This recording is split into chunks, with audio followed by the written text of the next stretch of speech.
탈북자가 기억이 나요. 탈북한 청년인데 자기가 버는 거에 꾸준히 투자했더니 자기 재산이 매덕이 됐다. 근데 남한에 있는 친구들한테 왜 노후 준비 안 하냐고 그랬더니 남한에 있는 친구들은 다 안 하는 거예요.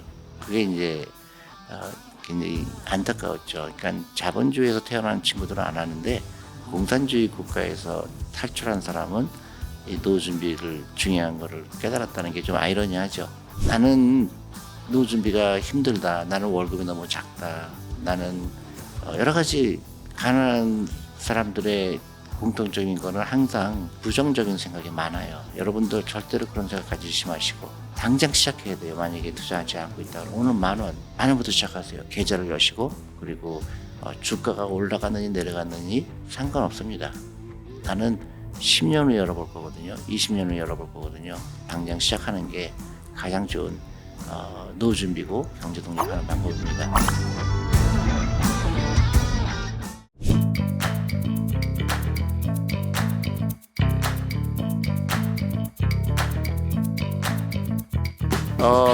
ETF는 대부분 다 이유가 있어서 나오겠죠. 근데 수수료의 차이가 있고요. ETF는 수수료가 거의 없어야 돼요. 어떤 경우는 수수료가 이해가 안 가고 비싼 것들이 있거든요. 그런 거 좀 피해야 될 것 같고요. 그다음에 규모를 봐야 돼요. 규모가 어느 정도 되는지, 왜냐면 거래량도 있어야 되니까. 또 많은 경우 ETF가 새로 생겼다가 상장 폐지되는 경우도 있죠. 이제 상장 폐지된다는 게 일반 주식처럼 내 돈이 없어지는 게 아니고요. 그냥 펀드가 해산돼서 주주들한테 돌려준다는 뜻입니다. 대신에 그런 일이 있으면 안 되겠죠. 내가 투자한 펀드가. 그러니까 가능한 한 거래량이 많고 또 규모가 큰 ETF 그리고 수수료를 봐야 되겠죠. 코스피 200에 투자하는 ETF인데 다 똑같죠, 거의. 근데 수수료가 차이가 있다 그러면 수수료가 낮은 데로 가야 되겠죠.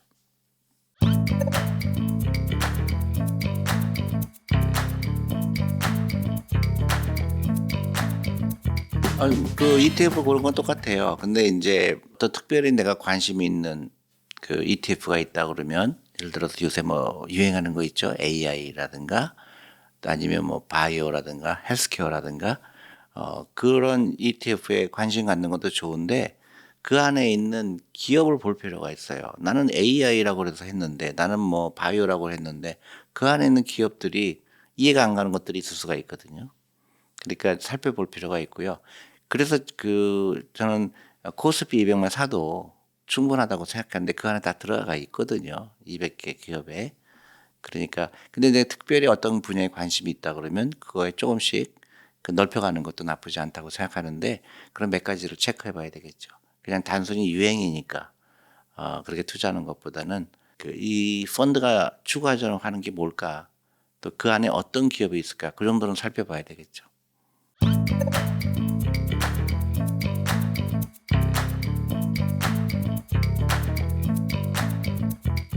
요새 이제 배당 분배금을 많이 주는 펀드들이 많죠. 그게 특히 이제 커버드 콜 ETF라든가 그 자체가 나쁜 건 아니에요. 근데 그게 공짜 점심이 아니라는 얘기죠. 그러니까 나한테 배당을 주니까 근데 그거는 원금에서도 많이 나가는 겁니다.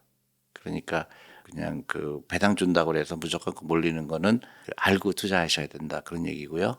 또 하나는 리츠라든가 부동산에 투자하는 그런 ETF도 많으니까 거기에도 관심을 가질 필요가 있죠. 그리고 이제 연세가 많으신 분들은 이제 변동성을 견디기가 힘들죠.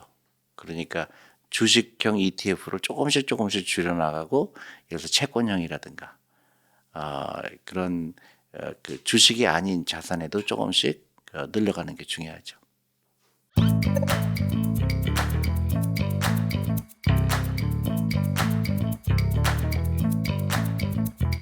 굉장히 어려운 질문이에요. 그죠? 이제 모든 게 다 2배로 오르고, 어떤 경우는 3배 오르는 것도 있을 수가 있고, 이거는 이제 항상 우리가 맞닥뜨리는 이슈입니다. 예를 들어서 정반대로 얘기해 볼까요? 우리가 2000이었을 때 사람들은 어떻게 했어요? 한국 주식 사면 안 된다는 사람이 대부분이었죠. 그러니까 지금 이제 2배가 되니까 그럼 또 언제 팔아야 되느냐 고민을 하잖아요. 그게 무슨 얘기냐면은 실제로 2000이었을 때, 2500이었을 때 액션을 한 사람들은 지금 다 돈을 벌었겠죠. 근데 이제 5천이 됐는데 그러면 또 어떻게 해야 되느냐? 그럼 또 떨어질 거를 기다려야 되느냐? 그죠? 그러면 이럴 때는 또 안 사는 사람들이 있죠. 다시 2,500 되면은 그때까지 기다렸다가 그때 사야 되겠다. 그러면 2,500으로 떨어지지 않고 예를 들어 4,000으로 떨어지지 않고 만약 6,000으로 가면 어떻게 되죠? 7,000으로 가면 어떻게 되죠? 그걸 뭐라 그러냐면 시장을 예측하려고 하는 거예요. 그걸 마켓 타이밍이라고 합니다. 절대로 그런 사람들은 성공하기가 힘들어요. 왜냐하면 시장을 예측하는 건 불가능해요. 그러면 한국 시장이 그러니까 한국뿐만 아니라 어느 나라건 버블일 때가 있었어요. 한국이 처음 버블을 경험한 때가 1980년대입니다. 처음으로 1980년에 코리아 인덱스가 나왔어요. 주가 지수죠. 그때 100으로 시작했어요. 100으로 시작한 게 89년인가 1000이 된 거예요. 그러니까 9년 만에 10배가 오른 거예요. 그때 버블이었어요. 그때는 어떤 현상이 있었냐면은 고객들이 지점에 와서 뭐라고 그랬냐면은 주식 사주세요 그랬어요. 상관없이 주식이 오른 거예요. 그러니까 무조건 주식은 우상향한다는 그런 막연한 그런 것 때문에 그럴 때가 버블이에요. 그러면 지금은 2배 올랐죠. 한 1년 정도 됐을 때. 그러면 지금은 어떨까? 저는 이제 누구든지 이게 버블이다 아니다 당연히 할 수 없어요. 근데 제 경험으로 봤을 때 지금 주식이 어떻게 올라가느냐. 실제로 펀더멘털이 좋아졌느냐. 좋아진 거예요. 기업들이 수익이 많이 나고 있어요. 돈을 많이 벌고 있어요. 그리고 현금이 많아요. 지금 많은 한국의 기업들이 문제는 현금이 너무 많아서 문제예요. 그 현금을 가지고 배당을 잘 안 해주는 게 문제인 거예요. 그러니까 기업 자체가 뭐 어려운데 주식 가격이 올라간 게 아니죠. 또 하나는 한국한테 굉장히 좋은 기회가 왔어요. AI예요. 한국이 굉장히 AI에 잘 맞춤이 돼 있는 나라예요.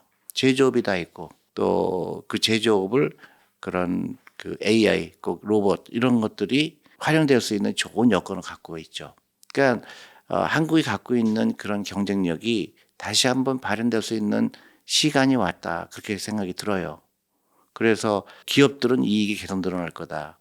근데 이제 사람들은 점점 일자리를 잃을 가능성이 있다.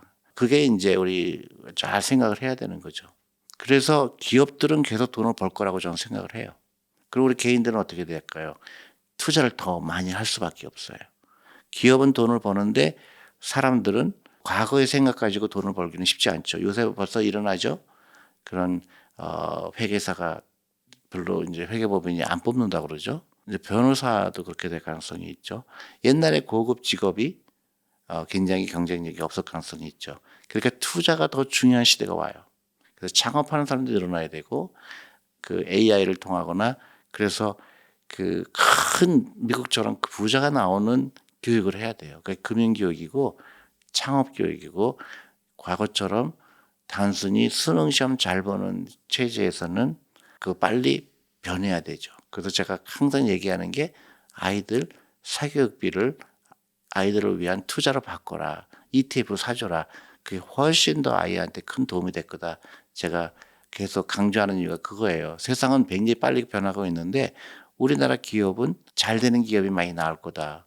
그래서 단순히 주식 가격이 올라가서 버블이라고 생각하는 거는 전 거기에 동의는 개인적으로 하지 않는다는 겁니다. 그러니까 개개인이요. 지금부터는 잘 생각을 해야 돼요. 내 인생에서 어떻게 해야 될까? 굉장히 심각하게 생각해야 됩니다.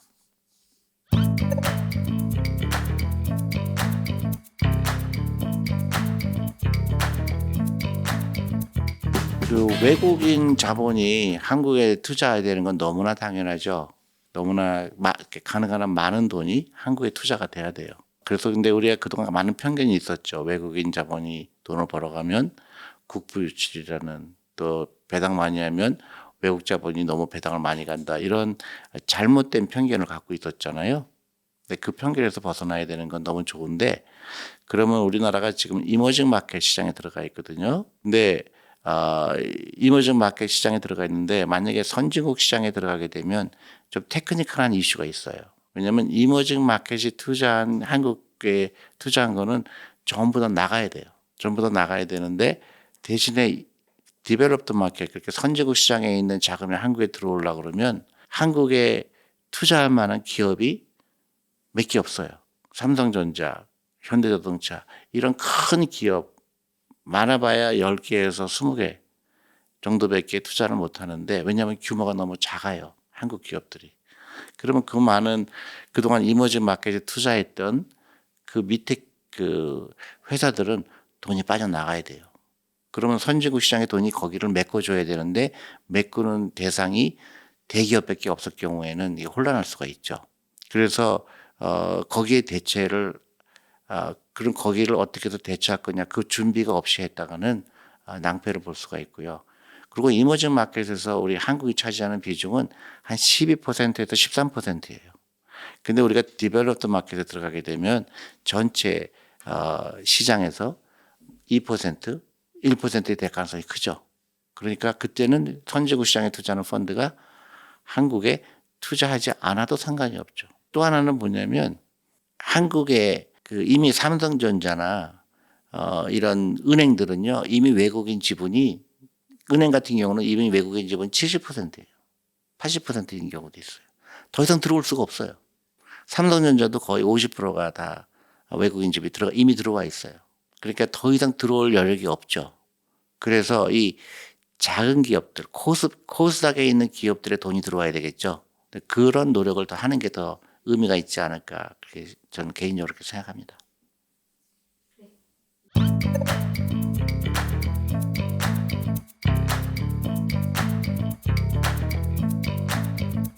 너무 많죠.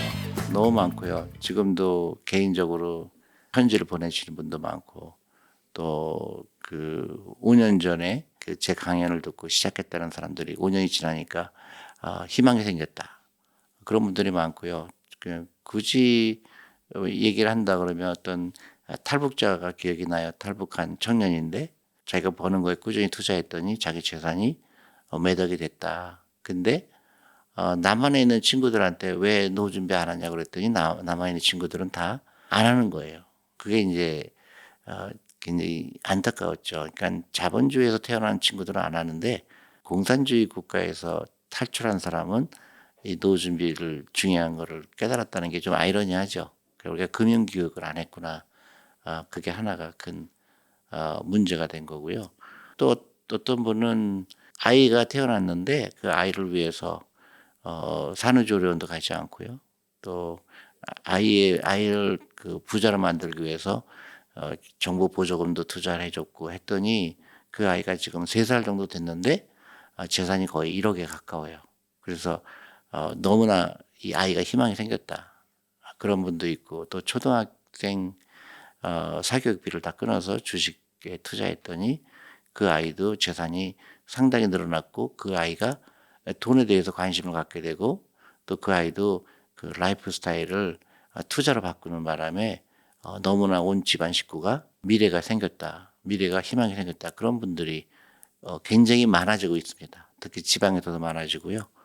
그래서 실제로 그 라이프 스타일을 바꿨더니 희망이 보였다, 그런 사람들이 많습니다.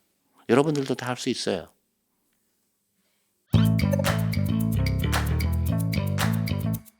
나는 노후 준비가 힘들다, 나는 월급이 너무 작다, 나는 여러 가지 가난한 사람들의 공통적인 거는 항상 그 부정적인 생각이 많아요. 여러분들 절대로 그런 생각 가지지 마시고 당장 시작해야 돼요. 만약에 투자하지 않고 있다 그러면 오늘 10,000원부터 시작하세요. 계좌를 여시고, 그리고 주가가 올라가느니 내려가느니 상관없습니다.